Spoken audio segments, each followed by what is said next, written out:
Hi friends, welcome to social team பத்து channel. என்னடா இவ பாபா பொம்மையோடு உட்காந்துட்ருக்கேன் அப்படின்னு பார்க்குறீங்களா?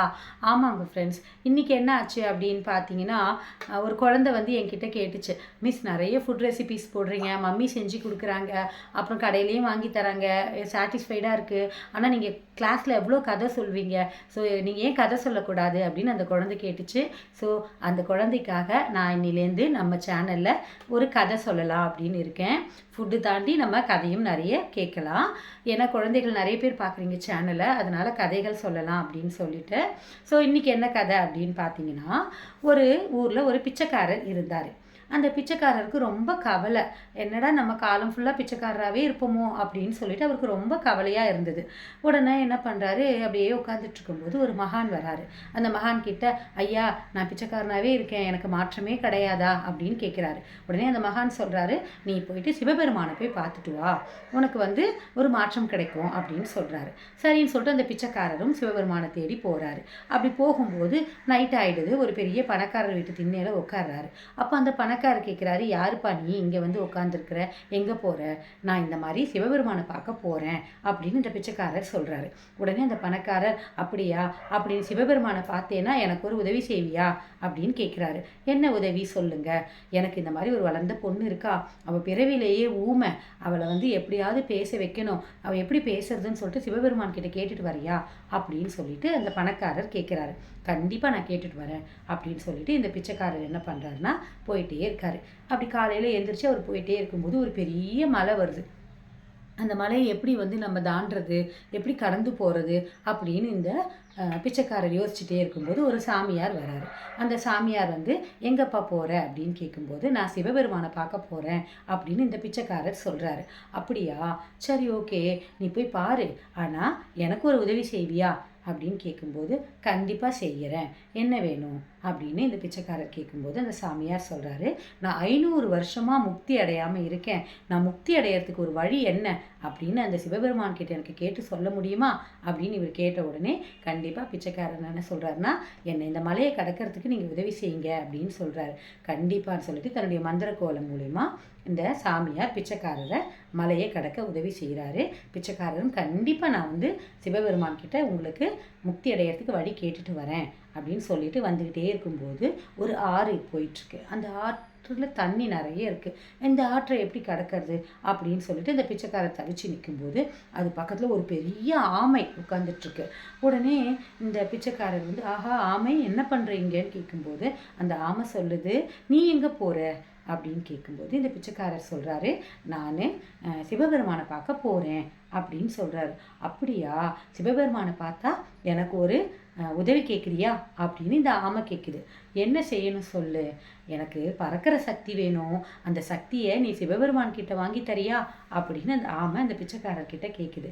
கண்டிப்பாக வாங்கி தரேன், நீ மட்டும் என்னை இந்த ஆற்றை வந்து கடக்கிறதுக்கு உதவி செய்யி அப்படின்னு சொல்கிறாரு. உடனே இந்த ஆமை அவருக்கு ஆற்றை கடக்க உதவி செய்யுது. இந்த பிச்சைக்காரரும் போயிட்டு சிவபெருமானை தரிசிக்கிறாரு. தரிசித்த உடனே சிவபெருமான் சொல்கிறாரு, உனக்கு எல்லா வளமும் கிடைக்கட்டும், ஆனால் நீ என்கிட்ட 3 கேள்வி தான் கேட்கணும் அப்படின்னு சொல்கிறாரு. இவருக்கு, இந்த பிச்சைக்காரருக்கு, அடடா நம்ம நிறைய கேட்கணும்னு வந்தோமே, சிவபெருமான் 3 கேள்வி தானே கேட்க சொல்கிறாரு, சரி இப்போது நம்ம வந்து சிவபெருமானை பார்த்துட்டோம், நம்ம வாழ்க்கை இப்படி தான் இருக்கணும்னா ஒன்றும் பிரச்சனை இல்லை, இந்த 3 பேர் கேட்டாங்க இல்லையா, இவங்களுக்காகவாது நம்ம வந்து உதவி செய்யலாம்னு சொல்லிட்டு இவர் என்ன பண்ணுறாரு, இந்த பிச்சைக்காரர், ஆமை, அதுக்கப்புறம் அந்த சாமியார், அப்புறம் இந்த பணக்காரர், இந்த 3 பேரும் கேட்ட உதவியை சிவபெருமான் கிட்ட கேட்குறாரு. சிவபெருமானும் அவருக்கு ஆசி வழங்குறார். ஸோ திரும்பியும் ரிட்டர்ன் வரார் இவர். பிச்சைக்காரர் வரும்போது அந்த ஆமை, நீ சிவபெருமானை பார்த்தியா, எனக்கு அவர் உதவி செய்கிறேன்னு சொன்னாரா அப்படின்னு கேட்குது. கண்டிப்பாக, உன்னுடைய மேலே ஓடு இருக்கு இல்லையா, இந்த ஓட்டை நீ வந்து கழட்டி போட்டுட்டேன்னா கண்டிப்பாக உனக்கு பறக்கிற சக்தி வரும் அப்படின்னு சொன்ன உடனே இந்த ஆமை அந்த ஓட்டை கழட்டி இவர்கிட்ட கொடுக்குது. பறக்க ஆரம்பிச்சிடுது. இவரும், இந்த பிச்சைக்காரரும் அந்த ஓடை, அந்த ஆமை ஓடு இருக்கு இல்லையா, அதை பார்க்குறாரு. அது உள்ள முத்து, பவழம், மாணிக்கம், மரகதம், வைடூரியம்னு நிறைய ஜெம்ஸாக இருக்குது. அப்படியே கற்கள், விலை உயர்ந்த கற்கள். இதை எடுத்துட்டு இந்த பிச்சைக்காரர் அப்படியே வராரு. வந்துட்டு இருக்கும்போது சாமியார், நான் முக்தி அடையிறதுக்கு வழி சொன்னாரா?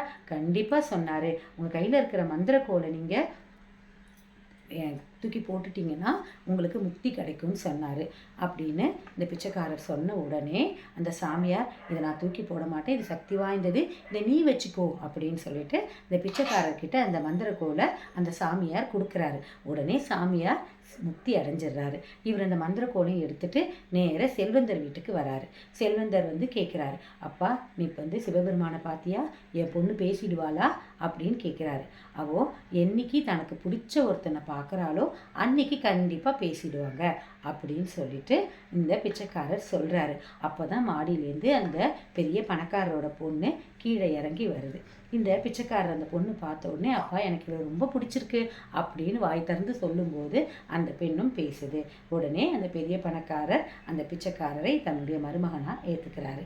இதன் மூலம் என்ன தெரியுது அப்படின்னு பார்த்தீங்கன்னா, இறைவன்கிட்ட நாம் நமக்காக வேண்டிக்கிறத தாண்டி மற்றவங்களுக்காக வேண்டும் போது நம்மளுடைய வேண்டுதல்களையும் இறைவன் கண்டிப்பாக நிறைவேற்றி வைப்பார்.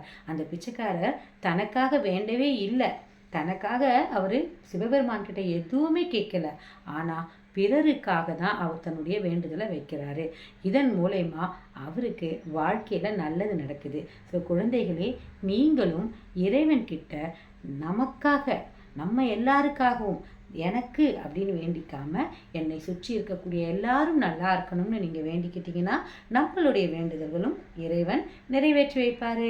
நாளைக்கு வேறு கதையில் பார்க்கலாம். பாய் குழந்தைகளே, பாய்.